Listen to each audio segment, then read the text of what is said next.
Welcome back to the Real Cosmic Joke. We're so excited for this episode today. How excited? I mean, very excited. I feel like I just got giddy right before we started filming. I was like, this is so fun because we just get to have a conversation with my friend. I get to have a conversation with my friend. Like, Yeah, how fun is that? that's life-changing. Yeah. And do you feel good after we have these conversations? I do. I meant to send a meme to you today, and I didn't, but We I do that thought all day, every day. I was like, well, I sent her a few already this morning. Or maybe I didn't. I don't think I did, but in my head I did. And it said the energy and inspiration you get from just one small conversation with friends is life-changing and so under-recognized. Yeah, and that's why we're doing this, is because having these conversations is so important. And I think through every conversation, even if it's not something new to you, I still feel like it can be activating. Yeah, very activating. So fun. It Okay. feels Yummy. Yeah, it feels like there's a lot of emotions moving through the ethers, and Jalynn calls me the biggest fan of our podcast because of how often I re-listen to our episodes, and I'm like, oh my gosh! She's listening to them over and over, and I don't listen to them at all. Yeah, So I'm like, I'm I don't like- want to hear my voice. I'm in the comment section, like, oh, I'm so grateful, and I'm like the only one commenting, and I'm like, all right, yep. But they just listening to our podcast episode, depending on the episode, it brings me back to level, like just this reminder of like, oh man, life is carefree. It Yes. takes like my anxiety away. Yes, I feel the same way. And we're doing this for us just as much for anyone who wants to listen and who wants to get something out of these conversations. Exactly. So, okay, life update. How was your week? Oh my gosh. Okay, Jalynn's like, oh, you should share that one. I was like, all right. Okay, you guys. It's been happening for both of us. Anxiety. Like this. Oh my god, a roller coaster. Yeah, just a roller coaster ride of the energy. And within like 2 hours, I'll be Yeah. up on the top of the world, and I'm like, oh my freaking gosh, I hope that a plane just crashes into my house. But I hope feel I'm like one of those select lucky few. But I feel like that's both of us though. That's why when you came over earlier and we said that to Sonder, and I was like, see, it's not just me. It's like one day I'll be like on cloud 9, and the next day I don't want to get out of bed, and I'm like, what's happening? Yeah. I'm grateful for friendships to be like, hey, you still alive? Hey, here's a meme. Hey, here. Yeah, I can't imagine doing this alone. I really truly can't imagine doing it alone. I would cry myself to sleep. Yeah. Well, sometimes I do that more than often actually these days. Okay, keep sharing. All right. So this week, this is okay. So I've had severe anxiety, and I would say my whole life was really debilitating anxiety, and I would say the last few years I've mostly cured myself of anxiety, and so when I get sickening anxiety, I don't know why, but I just go inside my brain and I circle and I circle and I circle. And I'm realizing so often that when I'm like, wait, is this mine? And I just ask that question, is this mine? And within minutes, it transmutes. And so I have been seeing a guy for the past year that keeps saying, no, I'm done with you. And then, we connect back up. And the last few days, I was sick to my stomach and anxious. And last night I realized that it was his anxiety. I was picking up on his anxiety this whole time. He's going through a lot of stuff, and I'm too, but he's unconscious. If I brought him if you put him on a resume, he's great. Good looking, successful, wealthy. If I brought him to my friends, they'd be like, what the fuck is this? Yeah, like, how'd you land this one? Funny dude, whatever. And yeah, so we were supposed to hang out this weekend and just be in Zion all weekend. And I was like, oh, I can't do that because I'm just connected so energetically. And I mean, we always know this. It's like, oh yeah, I'm going to be celibate. And, I did the whole celibacy thing for 3.5 years. I'm like, you know what? I like celibacy. And also, you guys, I'm human. I really love intimacy. But yeah, I have cut it off, and I'm like, all right. Furls. Well, okay. Silence and I silence. deleted his number, but he keeps texting me. But I might have to block him and be like, all right, energetically, we're just done. Yeah. But I want to say for reals. Okay. But next week I might go back. Who knows? The I roller mean, coaster we're he's on. cute. Like, he makes me dinner and dances in the kitchen with me. Like, I don't think there's anything wrong with that. Also, but I don't want to pick up all that bad energy. well, I was going to say for those listening, I personally believe that you can shield up before you go out into the world. I used to have Charlie do that in like preschool. So I would teach her to put like an energetic bubble so she could go, be with her friends or whatever, and she wouldn't pick up any of their stuff. So have you tried that? Yeah. Like shielding up, basically. I need to do that more. I honestly need to intentionally do that better. Yeah. I mean, easier said than done, though. I'm such an empath. Oh, I am too. So I pick up, I don't feel like I can go anywhere. Yeah. Without feeling like I just ran a marathon and I'm exhausted beyond belief. Jalen's under the covers. Come over, let's watch TV in my bed. I mean, I go to Target and I can't function the rest of the day. Well, Trader Joe's parking lots are the worst, so. Why haven't been seeing memes about Trader Joe's parking lots? And then you just brought that up. Yeah, because they're like, that's the one. It was like these two, I don't know if you've seen it. It's these two guys that are... Yeah, you know what I'm talking about? Yes, I've seen him. Okay, if you guys haven't seen it, I don't even know. I've been to Trader Joe's maybe once or twice. I've never freaking lived anywhere that's had a Trader Joe's. And I want to. But anyways. Oh my. So it's these two guys that are like, it's obviously a joke. They're like, we're the developers of the Trader Joe's parking lot. And then they're like doing a bunch of shit that like doesn't make sense. Yeah. What the funny part was one of the comments said, I had no idea this was a national issue. And I was like, girl, yes, every single Trader. I went to the busiest Trader Joe's in the country and there was no one there. And it was like the rarest occasion they have ever had, they said. It was fascinating. It was for you. Yeah, it's in Washington State. They were clearing out everything for you. Yeah, thank you. How are you doing this week? I can't remember what I talked about last week about parenting and kids and gentle parenting, but we set hard boundaries this week. Ooh. And for some reason, I just want to clarify, gentle parenting does not mean you let your kids walk all over you. And that was my own doing because of how I was raised. I think I just went so extreme the other way. So just for anyone out there, gentle parenting does not mean you don't have boundaries. We set major boundaries this week. We talked to our kids and it has gone so well. Like, how did your kids respond? I mean, they didn't respond great to the boundaries. They're like, I don't want to have to do that. Or like, I don't want to have to go in my room. I don't want to lose my iPad. We only do iPads on weekends. So our boundary is like, hey, if you are disrespectful or you're saying these things, then you're going to have to go to your room for the rest of the night. Like that is our boundary now.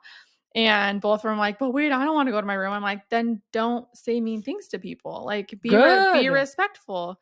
And so that clicked. For the first time ever. I know. And it's so stupid. It's like so silly. But in a way, you have to be in your masculine to set that boundary, right? Yeah. And so it's like... and I had my own woundings. And so I was trying to give so much space that they were literally walking all over us.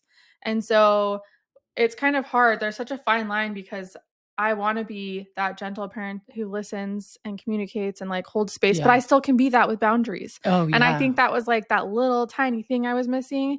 And it's changed everything. It creates respect. There's still massive blow-ups and emotions, but there's no name calling or like, I'm not listening to you, I hate you, or saying other things I'm not going to say on here that are just heartbreaking.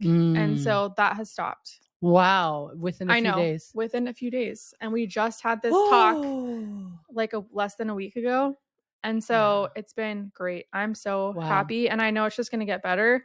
I mean, like I said, there's still big emotional explosions, but that's kids. They're trying to navigate their emotions. And I love I was told this one time and it stuck with me ever since.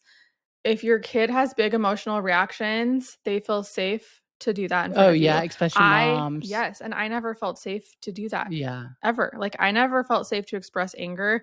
Like when I hear Charlie screaming and hitting her pillow, I'm like, you go, girl. Yeah.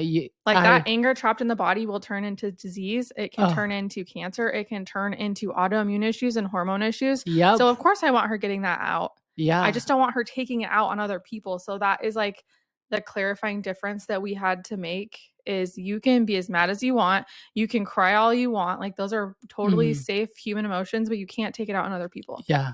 I think that creates like an expectation too. It's when kids know the boundary that they can push and where they can go to, and it's like, Yeah. this is safe to express myself, but not in these really bad patterns of expression.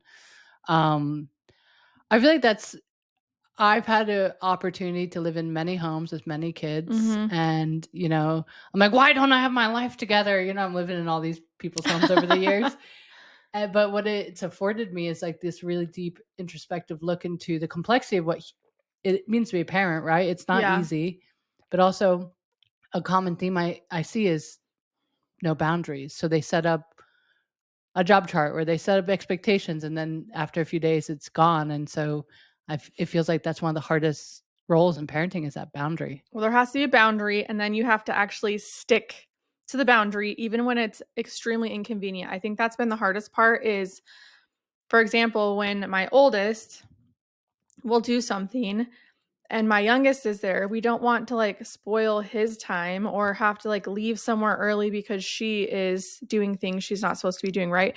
So that conversation allowed Sandra and I to be like, okay, so in these situations, like Dash is not going to get punished for something that Charlie has done. And so we're just trying to figure out how to navigate that, Yeah. So because Dash is, I mean, he is such a good, like, he's just such a good kid. But I think he is doing that because his sister is such a big personality. So I feel like he's tuning himself down to lift so she's not, you know what I mean? Yeah, Does that make sense? he's kind of Yeah. forgoing his own authenticity. And I don't want him to do that either. Yeah, so because then I'm they like, become people pleasers. Yes. So we're just gonna it's gonna be inconvenient for us. It's gonna be inconvenient for everyone, but we're gonna do it. So if one of them pushes or breaks one of the boundaries, like we have to remove them from the situation, and we have to hold up to that consequence without being like, okay, well, this is inconvenient for me right now, so it's not going to happen, because that's when they walk all over boundaries. Oh, yeah. Freaking kids. Anyways, kids. Okay, let's move on. I don't want to talk about kids anymore. Okay, no more kids. We're done. Yesterday I text Baytop this because it blew my mind. And I've heard this before, but did you guys know 20% of people don't have an internal dialogue, like an internal voice? And that's wild to me. Like, it's so mind-boggling. I thought it was 60%. No. Well, I think it's more rare than that. There was like, I swear there was like a Harvard study research that it's like, let's ask ChatGPT. Yeah, let's ask them, because they call them NPCs, but Harvard didn't call them an NPC, non-player character. But I swear there was a research study that said 60%. Okay, Mr. Chat, Mrs. Chat. Studies suggest that around 30 to 50% of people do not have a constant internal monologue. Instead of thinking in words or full sentences, they may process thoughts as abstract concepts, images, emotions, or a general sense of knowing. You guys, I can't even imagine. My voice does not stop in my head ever. Yeah. Never. It never stops. And sometimes I love it and sometimes I hate it. It's like the monster inside. I said it was my frenemy to you yesterday. Yeah, so he's frenemy. It's like my best friend, and also I hate her. she's kind of a crazy bitch. Because she helps me process things, but I also feel like that's my head, right? And so our brain is really good at overanalyzing and creating fear when there doesn't need to be fear. But then also my inner voice is also what helps me talk out and make really good decisions too. So it's like, it's so interesting. Who are these people? Because I would like to meet them. I don't think they're listening to our podcast, but they might be. They could be. I've heard of people have like messaged me when I've posted those things and been like, I don't hear an internal voice. Are they mentally stable? Because I feel like that would be severely mentally stable. They just see things in. I'd be so much healthier mentally if I had I think I would too. That's why I'm like, I would never be depressed. Yeah, because it's the inner voice is what is constantly making things worse than it needs to be. It's probably our childhood vaccines. Honestly, maybe. Okay. Dear Pfizer from 1988. Okay, so here's our question. If you do not have an internal dialogue, just please message us because we have questions. Yeah, we totally support you. We'd love to be friends with you. If you make millions of dollars and you're single and you're a man, also, like, I would love that as a spouse. Like, she's throwing it out into I'll be the anxious one. You be the I'm not even anxious all the time. I'm just anxious with the world, state of the world, because I pick up on collective energy. But Yeah. yeah, that'd be kind of nice to have a rock that just is like, all right, Yeah. he'd just be the provider and I would just be the entertainment. Yeah. The provider and entertainer. Me and Baytop just want to be stay at home, like hot wives. Hot stay-at-home that's our wives. goal. That's our 5-year goal. Honestly, I feel like your husband's on the way to making you. He could very well at the end of this year make you you're already hot. You're already a mom. You I feel just need like to be I've staying at dropped. I feel home. like I want to do more though. Like I used to focus so much on self care. Like I would get a facial once a month. I just feel like I don't have, the money and the time for that kind of stuff. And you So, want it. oh yeah, I want to be a hot stay at home mom. I want to say Amangiri. If you don't know the almond chain, Google it or chat it. But it's like $3,000 to $5,000 a night, and I want to be able to stay there like every 2 to 3 months, like multiple days, and then just come back. Do you feel in spaces like that? Do you feel out of place? No, I feel like I'm meant to be there. Oh, I love that. I'm meant to be working with billionaires. I'm not. Sometimes when I go to fancy places, I'm like, I do not belong here. This feels stuffy and I don't like it. And I don't like rules. And I don't like that there's all these, I don't know. But I don't know if that's the vibe there.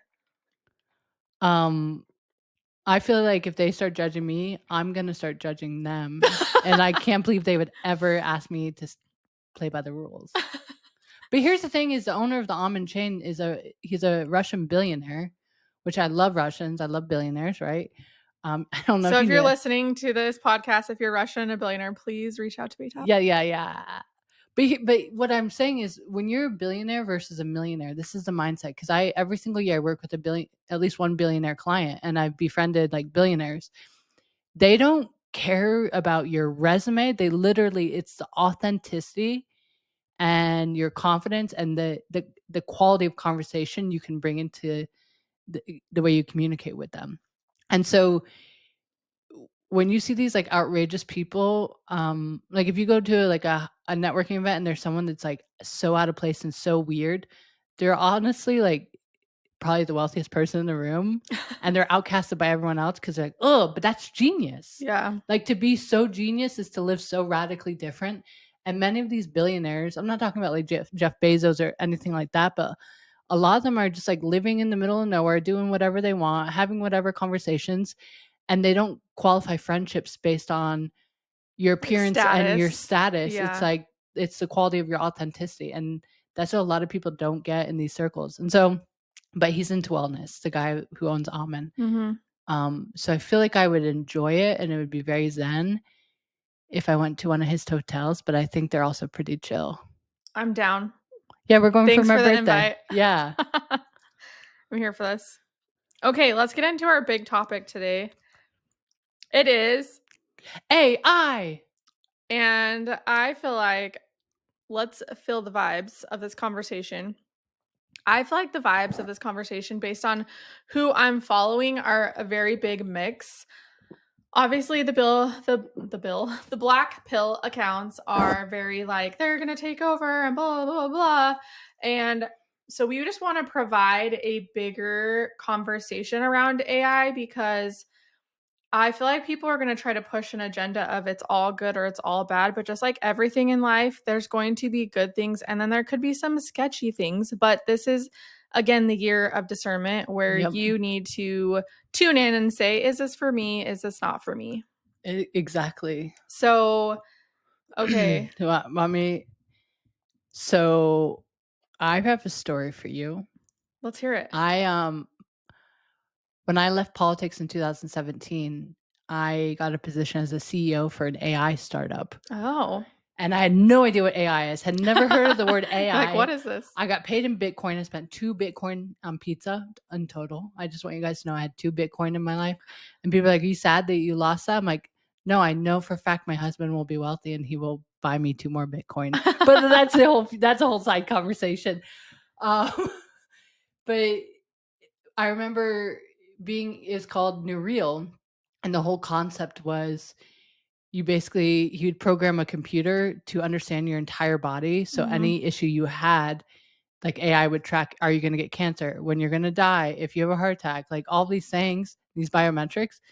And it took me quite a bit to understand like decentralization, AI, and like how it worked. Yeah. And that was my introduction to the AI world. But at that time in 2017, um, a lot of these, I call them like OG developers. So the people who developed crypto in like the early days, 2011, 12, 13, are the same people who developed AI modules like ahead of the curve. Yeah. And so a lot of them got, they're not around anymore because they were just too far ahead. But now we're having an adoption. People are like, oh, this is AI. This is what it means. But back when I started, like, no one knew what AI was. And it was Yeah. such a foreign concept to comprehend. And Wasn't that everything though? It's like when any big idea is introduced, it's going to be shut down by most of the masses because it's uncomfortable. It could create change, and people don't like that.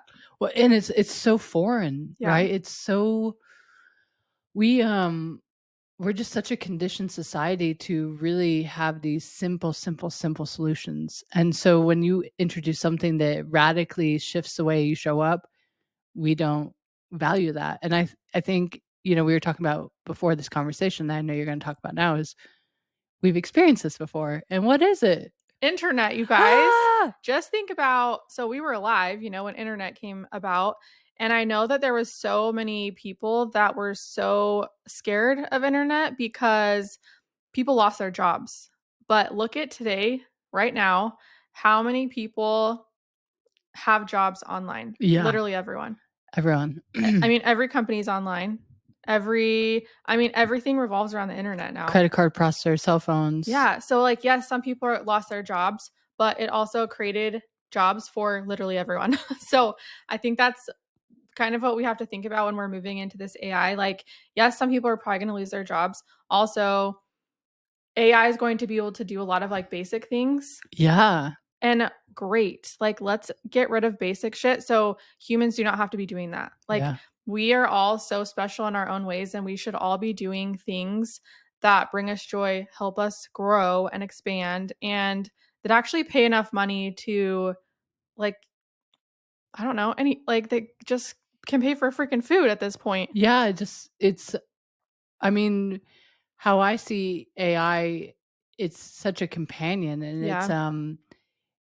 I think something that's missing vastly in our society is discernment. Yes. And discernment of quality, right? Quality information. And so what I foresee just in the space of like social media, right, is the post, like AI is going to help write things, but you as the discerner of information Mm-hmm. get to pick and choose what resonates with your group of people. Yeah. And that's going to amplify what you're doing. And so it's like an art curator, right? We're like AI curators. We're curating the highest quality, and they're giving us multiple options, and we get to pick and choose. Yeah, I think we can use this as a really awesome tool. And I think it's going to bring about life-changing technology that is going to just enhance so many things. And also, like, don't upload your consciousness to AI. Or maybe if there's something sketchy out there that someone is doing or trying to sell you on, like, that's a great time to ask questions. Or maybe just don't do it. Yeah.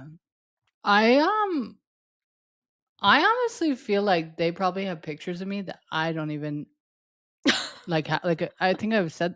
I swear there must be a picture of my butthole out there. Oh my gosh, I've what? never seen my butthole. I guarantee AI somehow has it. I don't You've even know. never seen your butthole?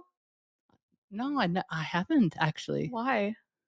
Well, I guess I could go in a mirror and look at my Yeah. butthole, but I never did it. I've never done it. There's something new. I hope you look at your butthole today. Yeah. I mean, one time I had hemorrhoids and I did kind of, but not really.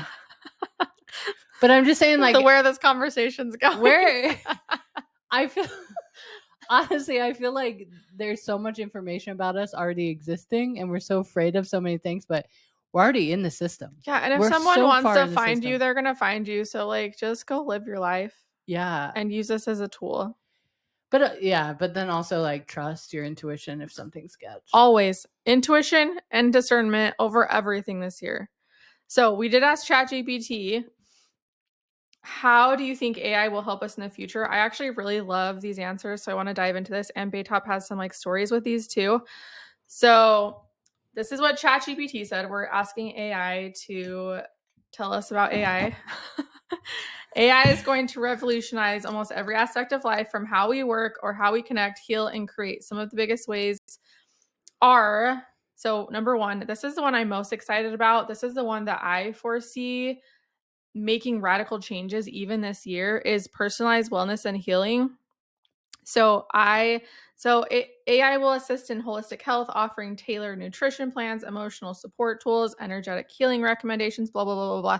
But I also think with this technology, we're going to have things that are going to be able to scan us and be like, this is what you have here. Let's fix it with this frequency. Yeah. Or I just think we're going to take healing to a whole new level as we're moving slightly away from Western medicine and things that are actually doing more harm than good. And AI is going to be able to help us from a technical standpoint, and is going to help us, our bodies, like in such a different way that we can't even comprehend yet. That's how I Yeah. feel. But then what it's talking about also is, if I'm having any symptoms or anything coming on, like when I got strep throat, I don't even know, a month ago, 2 months ago, I just asked ChatGPT, hey, what are natural ways to help strep? And it gave me a long list of things. I did a bunch of them for 2 days, and then it was gone by day 3. So I really think that you can plug in so much information and get tailored nutrition plans, like healthy recipes. Like there's just so many cool ways to be able to use this. Yeah. It's life-changing. Yeah. So there's that one. Do you have anything with that? Yeah, I think so. Back in the day, I was recruited by like a number of startups in like the Silicon Valley area, and I've just been too idealistic, and I'm like, no, down to corporate America. So I never took any of them. But one of them that recruited me was like this big robot company. Their robots are all over the Sphere in Vegas, and the Sophia robot. Are you familiar with that? I've heard about it, So it's but like the most famous AI robot. yeah. And yeah, what I realized in those conversations is, in the development of that AI robot, the people developing the technology were like really profound humans and very like aware and very stewarding of technology. And one of the disconnects I saw was, it's not usually the founders that are creating like bad technologies, quote unquote, like things that people are scared of. Yeah. It's usually the people that come in afterwards and invest and take all the rights to the company and then turn it into these like monstrous things. And so that's one of the questions I always have, is like, how are these programs like chat, like Grok, whatever, being consciously stewarded so they don't become, the enemies of humanity? Yeah. Or just more propaganda. Yeah, more propaganda. And that's why I always say please and thank you, so it doesn't kill me later on. You know what I mean? So I'm best friends with mine basically at this point. Okay, creative expansion. I have different feelings about this, so let me know what you think. So it says AI will enhance creativity rather than replace it, helping people generate ideas, refine artistic expression, even co-create music, writing, and visual art. Imagine AI intuitively assisting you in developing content for XYZ.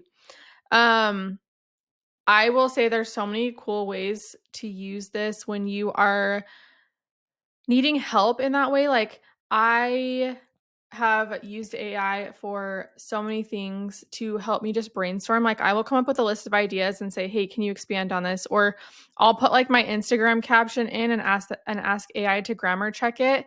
And that has been so great for me. So I'm still keeping the integrity of my voice, and then AI is just helping, amplify. yeah, and making sure the grammar's there.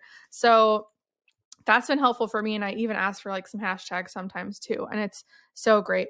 I don't ever want AI to replace art. Like I want artists to always have that, like, you know what I mean? Yeah, I have a thought that is, real life art is just such a profound expression. I think people will start to enjoy and appreciate Yeah. true art again, Yeah. because right now it's so, you buy a print at IKEA and this and that. It's just Yeah. blah, blah, blah, blah. It's like no one cares about art. But I think when there's so much online that when we go to like a fair and we see art, we're going to be like, wow, this is hand painted. This is real. And I think Totally. people, when they interact with the artist, they're going to be like, they're going to have this opportunity of human connection. Be like, when someone comes in their house and be like, this is a real artist. You know what I mean? Like, yeah. It's an experience. I think we're going to have more of that appreciation. Yeah. And it doesn't have to be one or the other. I think that's the biggest thing here. I don't think this has to replace things. I think it's just going to continue to enhance and hopefully expand the direction we're going. The next one is streamline work and business growth. And I think we've kind of touched on that.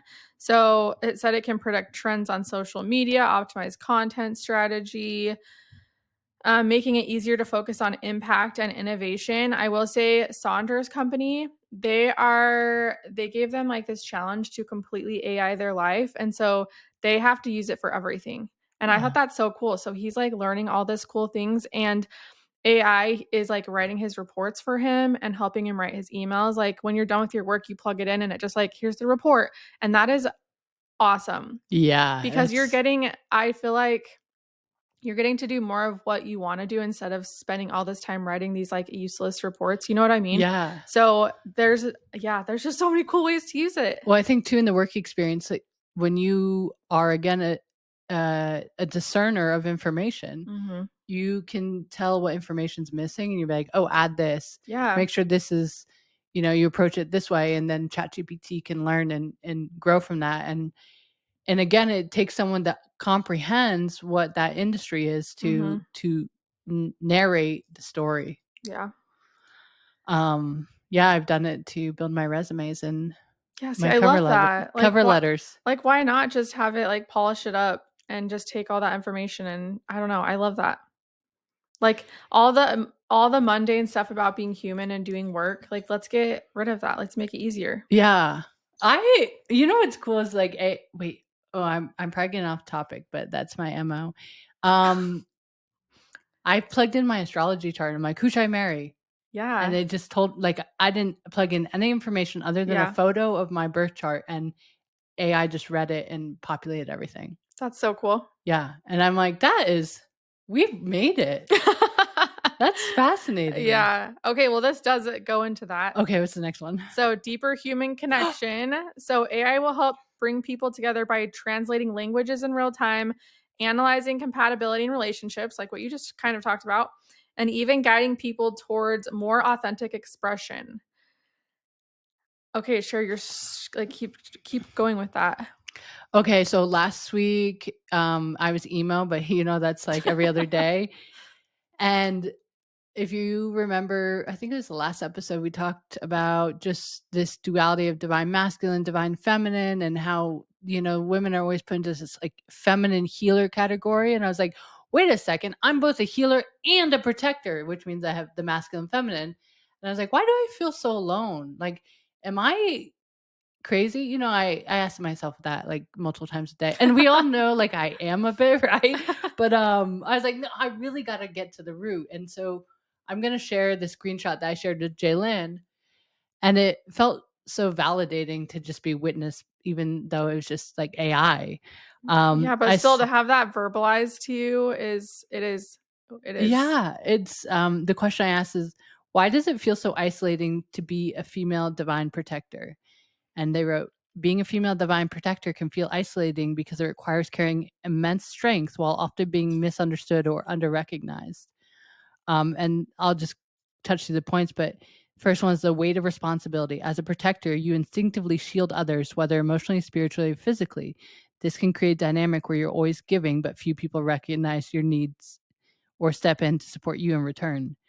Number two, society's expectation of femininity. Many cultures glorify the nurturing, soft, and passive aspects of femininity, but divine protectors embody strength, power, and warrior energy. This can make you feel like an outsider, especially if others expect you to be softer rather than standing firm in your truth. The third one, spiritual loneliness. And it looks like holding deep wisdom and protection energy means you see things others don't. You might sense danger, injustice, or energetic shifts before anyone else, making it hard to relate to those who aren't tuned in the same way. And people have commented like, you're too like discerning or critical. And I'm like, because the red flags are going off. I was like, but you know what? Hit me up in 6 months because I know I'm right. So I always say, but And then I won't go too far into them, but the fear you instill in others, people can feel uncomfortable around strong, protective women. The wound of the protector, many divine protectors have past life or ancestral wounds of being persecuted for their strength.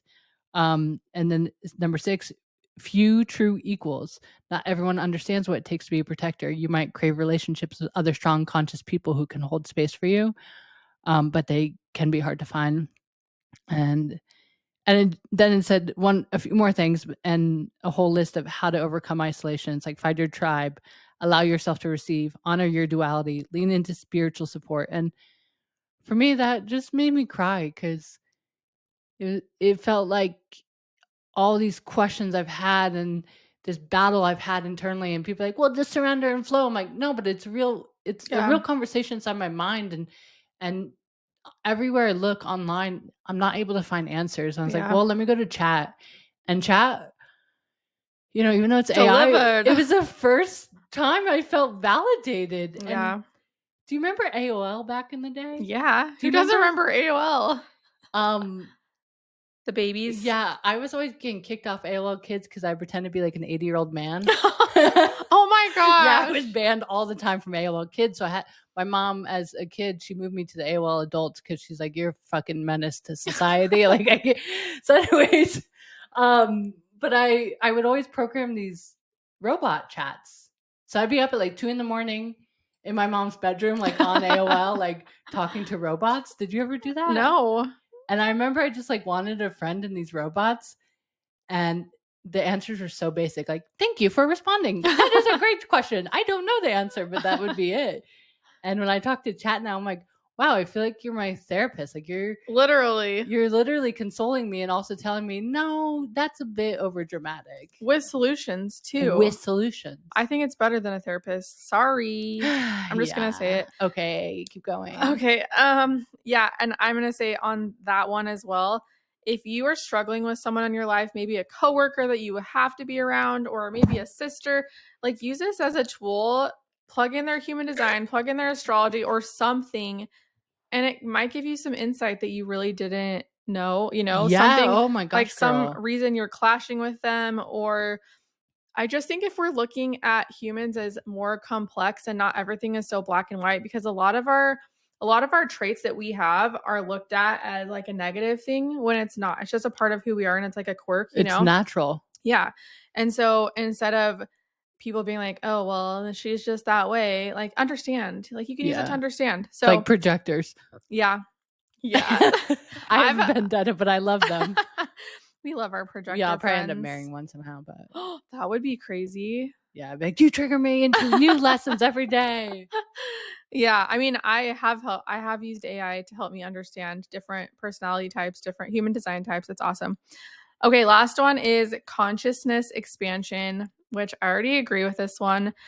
AI could act as a mirror for deep self-inquiry, helping people process emotions, understand subconscious patterns, and even explore mystical concepts in ways that feel tailored to their journey. And I mean, we kind of touched on that already, but how cool.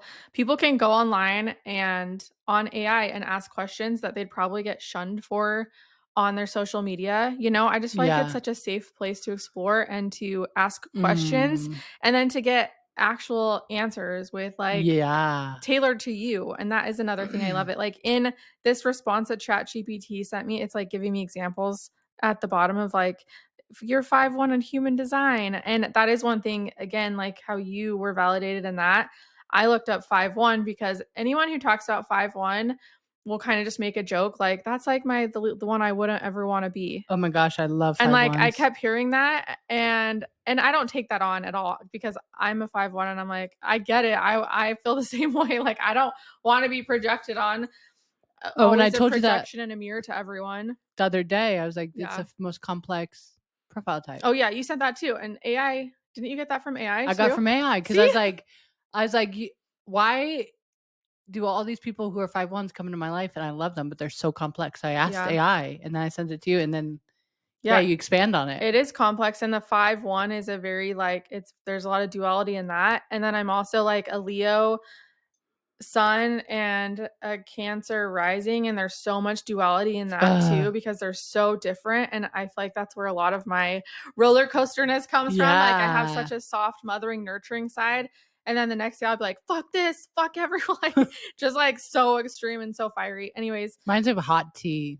Hot tea? Because you got the Leo fire and then the Cancer water. So it's like you're like tea. Hot tea. You're hot tea. I'm tea. Just my tea friend. So I want to end that part with, I love what ChatGPT said. It's not about AI replacing human intuition or wisdom, but about amplifying what we already do best. And I love that. I really do think that AI is just going to amplify, and I think going to make things better in the medical community. I really think it's going to take leaps and bounds this year. I think by the end of like 2026, 2027, I think we're not even going to be able to fathom what's coming. I really don't think we could sit here and guess, and maybe we should, because it would be fun to look back on it in like a year and be like, oh my gosh, we were so off. Yeah. Like we couldn't even imagine the things that are coming. Well, and that's what I think is happening.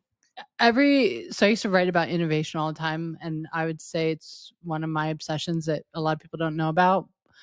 And so innovation is everywhere and like nowhere at the same time, in the sense that like every single day I can innovate. If I take the same exact walk, I turn right every single day and go around the block, today I can turn left, and technically that's innovation, right? Yeah. But all true sustainable innovation, I realize, is tracked directly back to nature.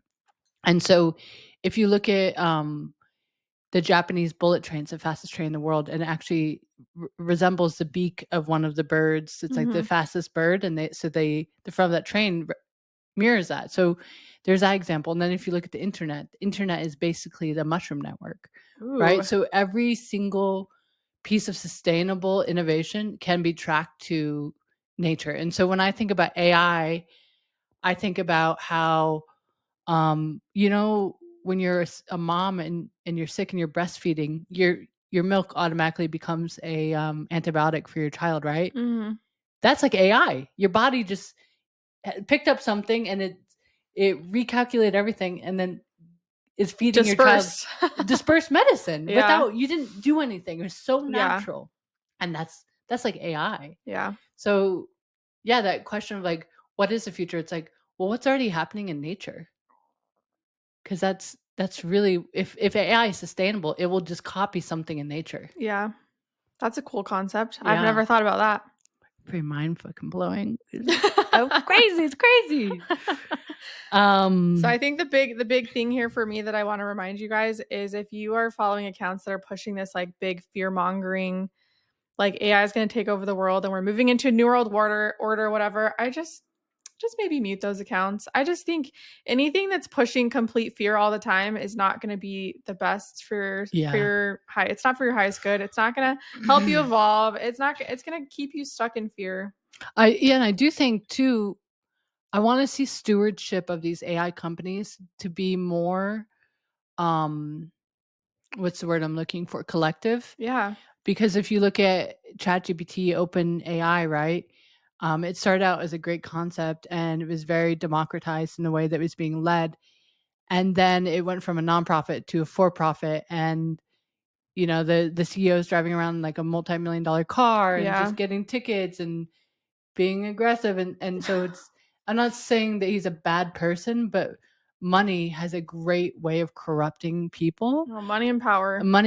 And so it's, and this is why I'm so passionate about conscious leadership, because I feel like there's these rites of passage before we should be able to steward multi-billion-dollar projects in a way. I agree. Because it's, with money is great power, with AI is great power. And I would love to see more leaders be like, I'm actually committed to stewarding humanity, and that's why it's developed, instead of like, oh, this is a cool concept and I'm actually making money, billions of dollars, and I'm going to sell it and it's going to get exploited and blah, blah, blah, blah. Yeah. Do you think we're moving in that direction? Like, do you feel that things are shifting?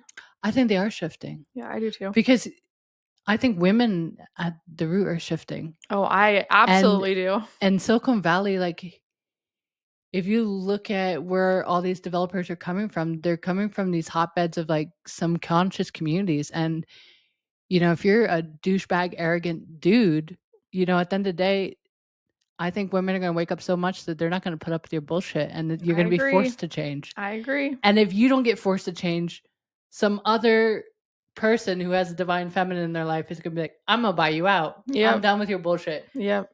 So, yeah, I think the power is in the women, honestly. I think so too. Keep waking up, beautiful women. We've got this. We got this. We are the heart of humanity. We are here to steward. We are creating conversations that change the world. We are. I thought that would go somewhere really intense, but that was it. And done. And I loved it. Yeah. That was great. Anything else you have to say about AI? I have a question. When with kids and stuff, what thoughts have come to your mind with kids and AI?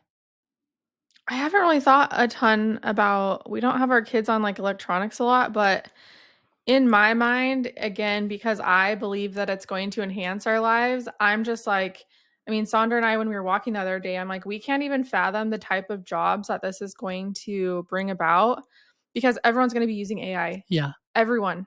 And that's an inevitable. Like, you can fight it for as long as you want, but every company is going to be using AI. Everything's going to revolve around AI eventually. So it's just like, what is coming? Because I feel like this is what I'm here for, is what's coming. Because I just feel in this weird limbo space. And I know we've talked about this, and I know you're in the same, like, we're kind of just like, what's next? What's coming for us? Like, where are we going? And that's kind of how I'm feeling right now. And I'm like, whatever's coming, our kids are just going to have so much more opportunity because they're not going to have to go.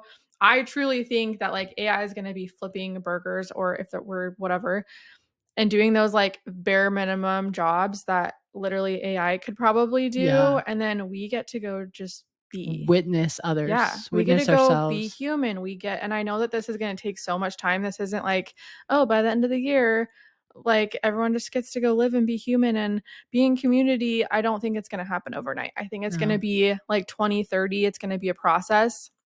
But I do believe it's coming in our lifetime, that we're not going to be in this like hustle culture. We're not going to be stuck in these systems. I think AI is going to take us to that next level. And I'm excited for my kids. I'm excited they don't have to go do the same bullshit that we've had to do. Yeah. Like I don't even know if college is going to look the same by the time they get to that point. I really, truly don't. I don't even know if college is like fully relevant because oh no, it feels like the future. Well, they don't need to learn that stuff when AI is right here. Yeah, you know what I mean? Like, well, they have to like discern, but they got to.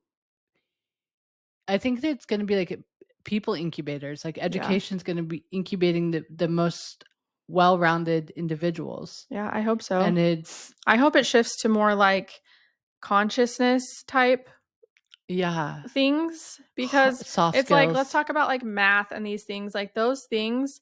A lot of math that I was taught, first of all, I do not remember any of it, and I can use a fucking calculator. Yeah, I think I learned the same algebra from 7th grade to senior year of college. So it's just like such a waste. I don't know. I'm just excited for what's coming. Yeah. So I do like reading. I think reading and like reading text and like poetry, and I mean, there's definitely an engineering component, understanding development and stuff like that. But yeah, just think about when I was a kid and I was extremely outgoing and talkative and was always getting in trouble. And if I were a CEO, and that's, if I were to go into an elementary school and I saw a kid like me, I'd be like, that kid needs to be in sales. Yeah. And so I feel like these qualities that we get kids in trouble for all the time, I could see AI being like, actually, you just got mad at that kid, but that's that kid's strength. Like like the kid who debates the teacher all the time. All right, maybe going to a law profession. Well, kids are not supposed to be in school all day. And so they're sitting at a desk for 8 hours, and then we slap labels on them like they're hyperactive, they have ADHD. Like, kids are not supposed to be sitting all day. They have so much energy, they have so much creativity, and we're literally shutting that down to be at school. I heard that, I don't know if it was like an 8-year-old or 9-year-old, but they are only meant to learn like 30 minutes of information every day. Oh, it's so 30 hard. Minutes. And I will say, you guys, I'm obviously not homeschooling, so I'm not one to talk. My kids are not in public school. they're at a charter school, and luckily they're not sitting at desks all day, but they're still at school all day. So I'm not by any means saying this to like shame anyone, because my kids are also at school, because I cannot homeschool. That is not my talent. That is not what I want to do. And it would not be good for my mental health. But I do think we're moving in a direction where I don't think my kids are going to have to go to college. I think that they will be able to do whatever they want to do, like start a business or whatever excites them. And I think there's going to be space for that. Like if you grow up wanting to be an artist, there's not going to be this narrative like, oh, well, you're never going to have money. Like, I don't think it's going to be like that in the future. I really don't. Yeah, that's why everyone makes fun of trust fund kids, because like, oh yeah, well, you have all the money to go and sit in a warehouse for 2 years and paint. Yeah. But everyone who's a true artist should have that capacity and ability. And I think we're going to get to that point. Crafts are going to come back, handmade crafts. Yeah. Pottery, plates, bags. I agree. It's not going to be about the label, it's going to be about the quality. Yeah. Well, AI, thanks. Cheers to AI. AI helps us with our podcast sometimes. We're here for it. We love it. Yep. Use it to enhance your life. Use discernment around it. That's our message. Yes, that's our message for today. Okay, guys. You know the drill. Awaken. Laugh. Repeat. We did it. Oh my gosh. I think that was the first time we did it right. Yes. Episode 8. I don't even know. Yeah, I have no idea. Okay. Okay, love you. Bye. Love. Bye.